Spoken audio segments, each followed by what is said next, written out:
پوچھنا چاہتی ہوں کہ آپ اس ملک کے شہری نہیں ہیں کہ ہمارے ساتھ اسلام کے نام پر بننے والے ملک میں تھا ظلم ہو رہا ہے۔ معزز صحافی حضرات، آپ سے ایک مرتبہ پھر اپیل کرتی ہوں کہ میرے بیٹے کی بازیابی کے لیے میرے آواز کو توانہ کریں۔ 14 سال سے بیٹی کی جدائی کا غم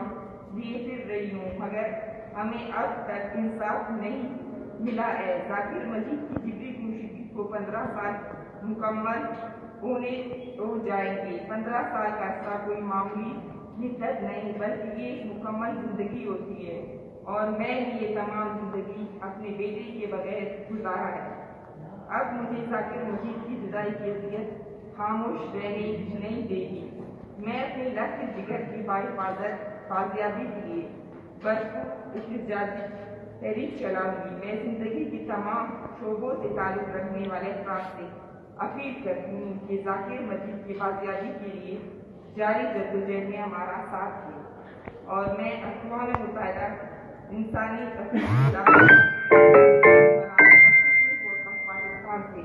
اپیل کرتی ہوں کہ 14 سال کا عرصہ انتظار میں گزر گئی، اب مزید انتظار کی سخت نہیں، میرے بیٹے کو منظر عام پر لایا جائے۔ معزز صحافی حضرات، اس میں ایک چیز اضافہ کرتا چلوں، جس طرح ماں کی پریس کانفرنس میں اس چیز کا ذکر کیا گیا کہ جو 2019 میں یہاں بلوچستان ہائی کورٹ میں جو ایف سی کی طرف سے ایک حلفیہ اسٹیٹمنٹ جمع کرائی گئی، جس میں کہا گیا کہ اماں نے اپنے بیٹے وحید بلوچ اور ذاکر مجید کے حوالے سے حلفیہ اسٹیٹمنٹ دیا ہے کہ وہ ملک سے باہر ہے، تو اس حوالے سے ہم لوگ باقاعدہ اماں کا جو کیس تھا اس حوالے سے کرائم برانچ وہاں ہم لوگ چلے گئے۔ وہاں جو اماں کا حلفیہ اسٹیٹمنٹ ہے، اماں نے حلفیہ اسٹیٹمنٹ میں یہ لکھ کے دیا ہے کہ میرا بیٹا وحید ملک سے باہر ہے اور ذاکر مجید لاپتہ ہے۔ تو افسوس سے کہنا پڑتا ہے کہ 2019 میں ہائی کورٹ میں بجائے اس حلفیہ اسٹیٹمنٹ کو دیکھنے کے انہوں نے ایف سی کے زبان پر یہ بھروسہ کر کے ذاکر مجید کا کیس عدالت سے خارج کر دیا، اور اس کے بعد جو لاپتہ افراد کے حوالے سے کمیشن بنائی گئی ہے، اس نے بھی اسی ایفیڈیوٹ کو جواز بنا کے ذاکر مجید کے کیس کو کمیشن سے بھی خارج کر دیا۔ پھر ہم لوگ 2021 میں ذاکر مجید کے والدہ کے ساتھ اسلام آباد گئے تھے، وہاں جو کمیشن کا سربراہ تھا جسٹس ریٹائرڈ جاوید اقبال، ہم لوگوں نے ان سے باقاعدہ ملاقات کی، تو انہوں نے دوبارہ ذاکر مجید کے کیس کو اوپن کیا۔ تو اس حوالے سے پھر میں اور ذاکر مجید کی والدہ باقاعدہ رواں سال کمیشن کے سامنے پیش ہوئے، تو ہم نے وہاں کمیشن کے سامنے یہ بات رکھا کہ جو ذاکر کی والدہ نے حلفیہ اسٹیٹمنٹ دیا ہے وہ بھی اس کیس کا ریکارڈ کا حصہ ہے، آپ برائے مہربانی اس حلفیہ اسٹیٹمنٹ کو منگوائے۔ اس میں ذاکر مجید کی والدہ نے صرف اپنے بیٹے وحید کے حوالے سے کہا ہے کہ وہ ملک سے باہر ہے، لیکن ریاستی ادارے بار بار غلط بیانی کر کے ذاکر مجید کے کیس کو ہائی کورٹ سے بھی خارج کروایا ہے انہوں نے، اور کمیشن سے بھی خارج کروایا ہے۔ تو اس دوران کمیشن کے سامنے ایف سی کا کرنل بیٹھا ہوا تھا اور وہ ذاکر مجید کے کیس میں آیا تھا، تو ہم نے وہاں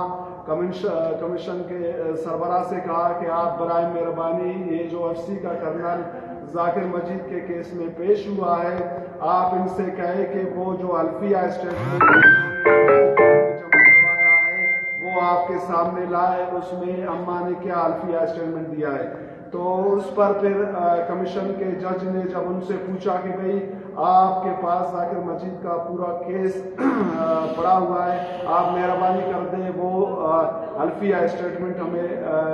نکال کے دکھا دے۔ تو افسوس سے کہنا پڑتا ہے کہ ایک ادارے کا کرنل لیول کا بندہ جو ذاکر مجید کے کیس میں پیش ہو رہا ہے اور اس کے ہاتھ میں ذاکر مجید کا کیس ہے، اور ہم نے یہ ڈیمانڈ کیا کہ اگر آپ لوگ کہتے ہو کہ ہم مانے حلفیہ اسٹیٹمنٹ ذاکر مجید کے حوالے سے دیا ہے تو آپ لوگ اپنا آج دفاع کر لیں. تو وہاں پر انہوں نے مطلب خاموشی اختیار کی. تو انہوں نے کہا کہ وہ ریکارڈ اب ہمارے پاس نہیں ہے, ہم دیکھیں گے, وہ ریکارڈ نکالیں گے. تو معزز صحافی حضرات, ان چیزوں کا ذکر کرنے کا مقصد یہ ہے کہ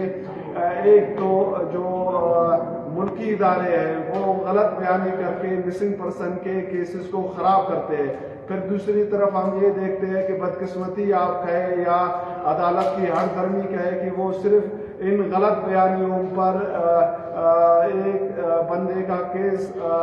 عدالت سے خارج کرتے ہیں. اور اس کے علاوہ آپ اگر دیکھیں سپریم کورٹ کی سطح پر بھی 2014 میں باقاعدہ اداروں کی طرف سے ایک رپورٹ پرووائڈ کی گئی اور اس میں انہوں نے کہا کہ ذاکر مجید ملک سے باہر گیا ہے اور ڈاکٹر دین محمد فراری کیمپوں میں ہے. سمیع مینگل بھی ملک سے باہر ہے. تقریباً 5 کے قریب لاپتہ بچوں کے حوالے سے کہا گیا. بلوچ مسنگ پرسن کے وائس چیئرمین اس وقت مکھرتالی سے ہوں, مکھرتالی کیمپ سے مخاطب ہوں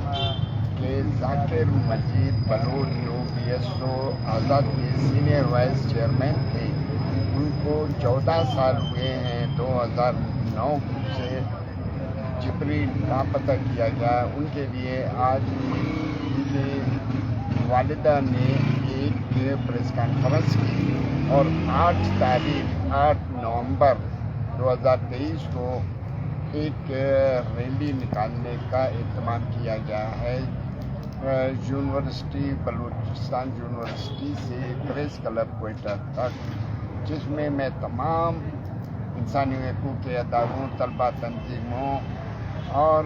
ہر مکتبہ فکر کے لوگوں سے اپیل کرتا ہوں کہ وہ اس